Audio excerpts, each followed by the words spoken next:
Assalamualaikum warahmatullahi wabarakatuh. Kami dari kelompok 2 akan melakukan role play tentang pemeriksaan ESAS, ECOG-SAS dalam memenuhi tugas keperawatan paliatif dan menjelang ajal. Di sini kelompok 2 terdiri dari saya sendiri, Puji Astuti, saya Alifatu Safaria, saya Wiwi Kurniati, saya Arif Rizky Ramadhani. Oke, teman-teman, kita action yuk. Action! Assalamualaikum. Selamat pagi Bu. Perkenalkan, saya perawat Wiwi yang akan merawat panjenengan nanti dari jam 7 pagi ini sampai jam 2 siang. Pada kali ini nanti saya akan melakukan pengajian Ibu kepada panjenengan. Kira-kira pengajian ini nanti akan memberikan beberapa pertanyaan panjenengan dan membutuhkan waktu sekitar 5-10 menit. Nah, ini apakah panjenengan bersedia? Ya, Mbak. Ya. Sebelumnya saya mau lihat gelang panjenengan dulu ya. Ini Ibu namanya siapa? Puji Astuti. Nah, tempat lahirnya jenengan di mana, Bu? Magetan sih, Mbak. Oh ya. Juni 19. Baik. Sebelumnya sebelum melakukan tindakan, apakah ada yang akan ditanyakan? Tidak, Mbak. Oh, baik. Nah, nanti panjenengan tidak perlu khawatir, privasi nanti tetap akan saya jaga, ya.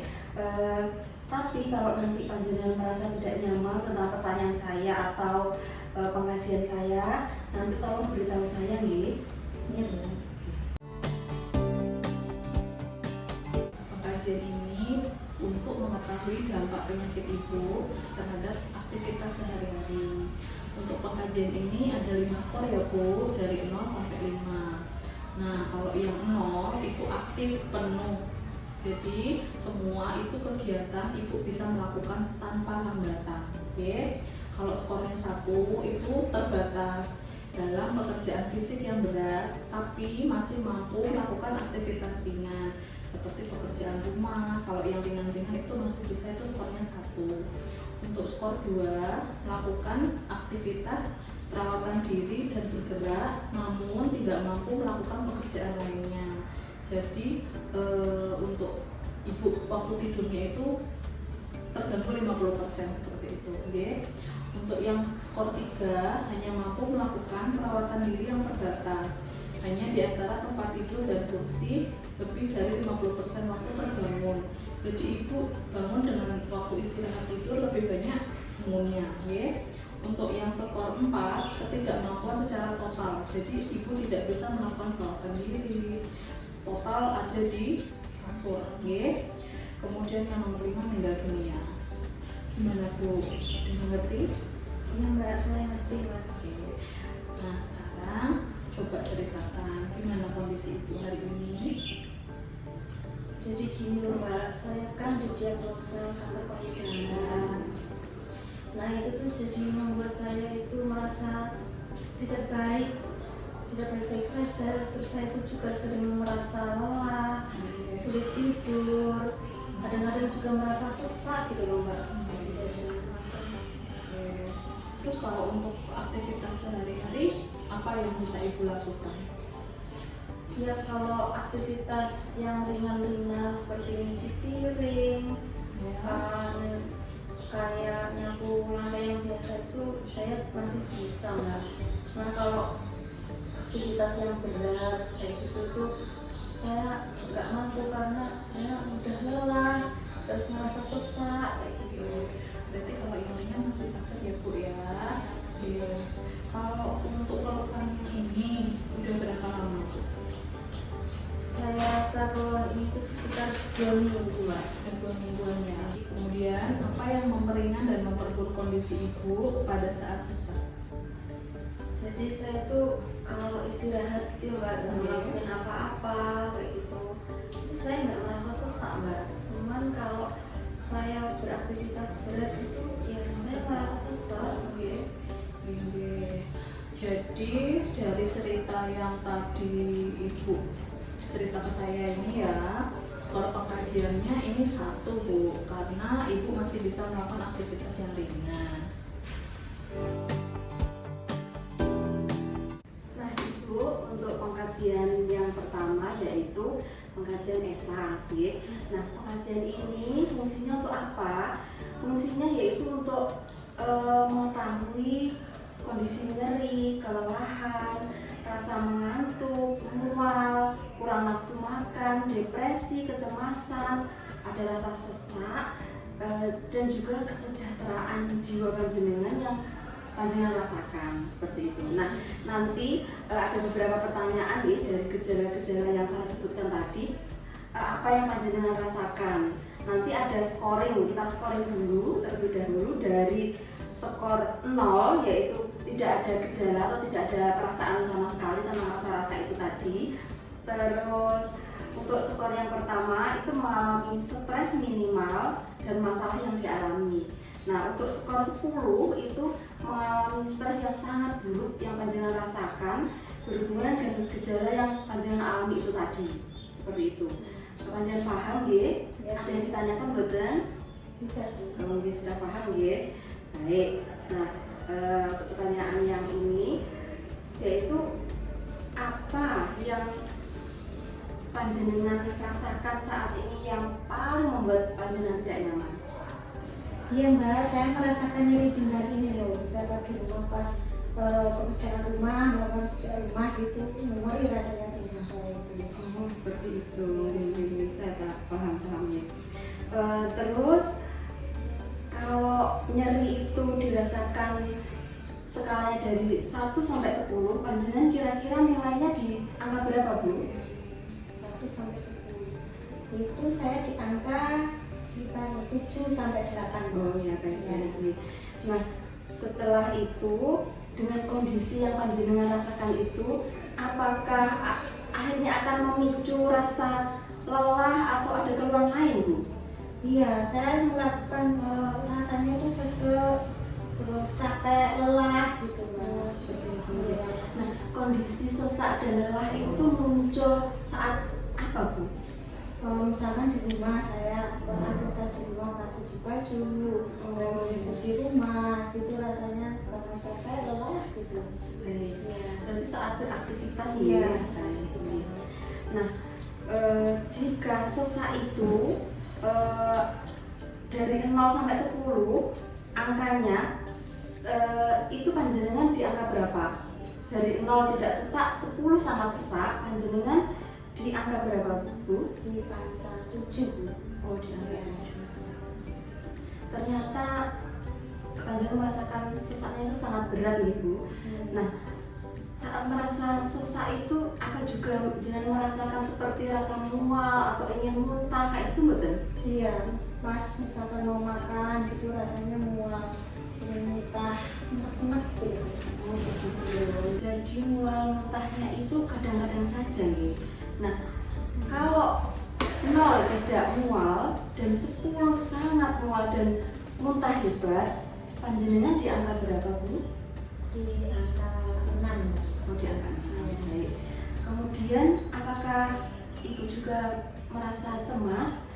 Dan jika ada rasa cemas itu penyebabnya apa Bu? Saya itu kepikiran dengan sakit saya Mbak. Oh jadi penyakit panjenengan yang menimbulkan kecemasan itu ya. Baik baik.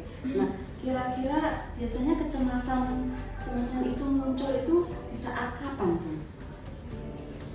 Di saat saya mau tidur itu Mbak, saya kepikiran terus, jadi saya susah tidur karena mikir gitu. Baik baik. Oh makanya. Nah kalau rasa cemas itu datang, yang biasa panjenengan lakukan untuk mengurangi rasa cemas itu apa Bu? Misalnya sebelum tidur itu saya berdoa, nanti kalau misalnya sakit gitu dan berdoa Baik baik, wah itu bagus sekali Bu. Nah tapi saat 11 0 itu sangat tidak cemas dan 10 sangat cemas, kira-kira kecemasan panjenengan di level angka berapa Bu? 8. Oh di level 8 gitu. Nah selama ini apa panjenengan juga merasa sering mengantuk Bu? Iya, saya sering mengantuk dan lelah gitu.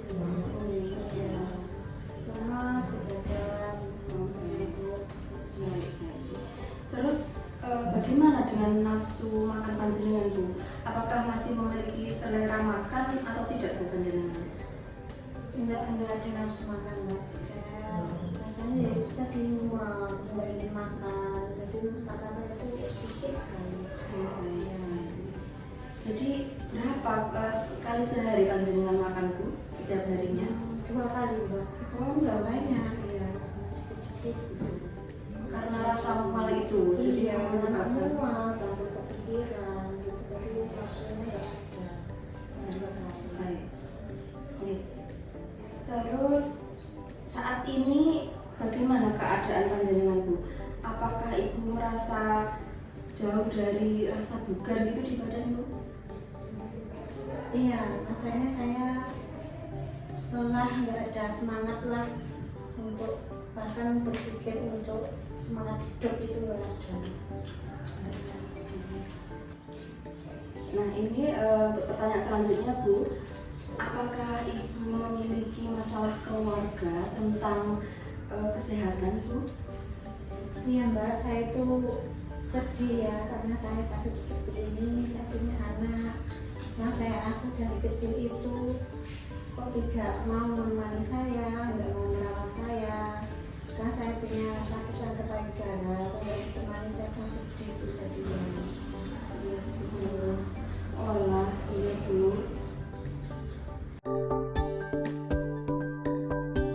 Baik Bu, untuk selanjutnya pengajian SAS ya.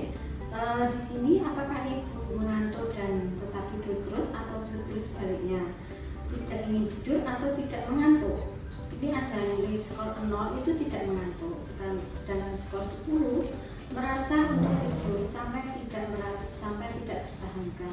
Ada di angka berapa ya Bu kira-kira? Kira-kira di angka 5 Mbak. Angka 5 ya. Baik.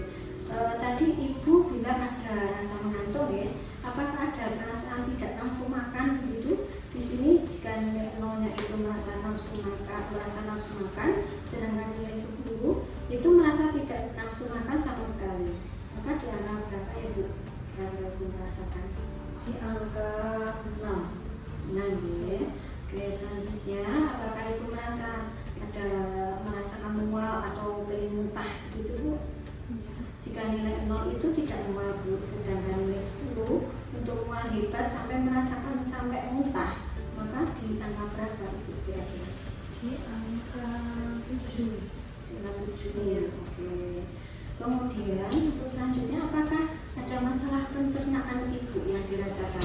Jika 10 itu ada masalah pencernaan yang terganggu, tapi jika nilai 0 itu tidak merasakan sama sekali. Di angka berapa? Di angka 5. Angka 5. Oke. Selanjutnya ya Bu, apakah Ibu merasakan nyeri? Jika ada itu di angka berapa ya rasa nyerinya? Itu bila 0 itu tidak merasakan nyeri, tapi jika nilai 10 itu merasakan nyeri. Di angka 8 ya.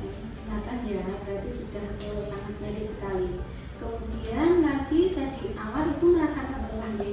Di angka berapa kira-kira? Kalau 0 itu tidak lelah, kalau angka 10 merasakan mudah lelah. Di angka 5. 5. Oke. Jadi ya Bu, ini alhamdulillah jadi ini sudah selesai. Alhamdulillah kita sudah bisa memantapkan kondisi apa yang dirasakan Ibu, karena ini memang kondisinya sudah lelah. Jadi kalau kita lihat angka yang ada di 1, 2, 3, 4 sampai 10, jadi 10 item yang ditanyakan rata-rata jawaban Ibu di angka 5, 6, 7 bahkan sampai 8 ya. Jadi memang banyak sekali masalah kesehatan yang akan kami coba selesaikan bersama tim kami nanti ya, gitu ya Bu. Iya Mbak. Oke. Baik Ibu, kita sudah selesai. Besok sekitar pukul 10 saya akan kembali lagi ke sini untuk memberikan formulir perkembangan terkait kondisi Ibu ya. Kemudian dan selanjutnya data-data yang kami evaluasi setiap hari seperti dari keberhasilan terapi, keberhasilan pengobatan dan asuhan keperawatan yang kami berikan. Sebelum saya pamit, apa ada yang ditanyakan Bu? Tidak ada Mbak. Tidak ada, oke. Kalau tidak ada, saya pamit dulu. Semoga Ibu langsung di sini, bagaimana lancar dan selamat istirahat.